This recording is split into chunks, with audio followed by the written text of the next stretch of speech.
Hello guys, രണ്ടു പേരോട് രണ്ട് ചോദ്യങ്ങൾ. പറയുന്നത് ശരിയോ തെറ്റോ എന്ന് നിങ്ങൾ രേഖപ്പെടുത്തുക, തെറിയില്ലാതെ. വർഷങ്ങൾക്ക് മുമ്പേ നടൻ ദിലീപിനെതിരെ ഒരു ആരോപണം വന്നപ്പോൾ രാത്രിക്ക് രാത്രി ഡിവൈഎഫ്ഐക്കാർ അദ്ദേഹത്തിന്റെ ദി പുട്ട് എന്ന സ്ഥാപനം കസ്റ്റമറും സ്റ്റാഫും നോക്കി നിൽക്കെ അടിച്ചു പൊളിച്ചിരുന്നു. ഭയങ്കര ആവേശമായിരുന്നു ആ കാര്യത്തിന്.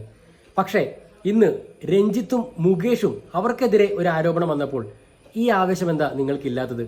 അവർക്കും ഒരുപാട് വ്യവസായ സ്ഥാപനങ്ങളൊക്കെ ഉള്ളതാണ്. പൊതിച്ചോറിന്റെ ഹോൾസെയിൽ ഡീലർ ചിലർക്കൊക്കെ അറിയുന്നുണ്ടാവും. ചിന്ത, മെഴുകുതിരി ക്യാമ്പയിനോ തീജ്വാലമോ ഒന്നും കാണുന്നില്ല ഈ കാര്യത്തിൽ.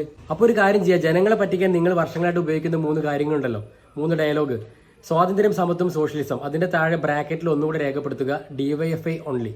രണ്ടാമത്തെ ചോദ്യം WCCയോടാണ്. എന്തേ രേവതിക്കെതിരെ വന്ന ആരോപണത്തെ കുറിച്ച് കൂടുതൽ അന്വേഷണങ്ങളും കണ്ടെത്തലുകളൊന്നും ഇല്ലാത്തത്?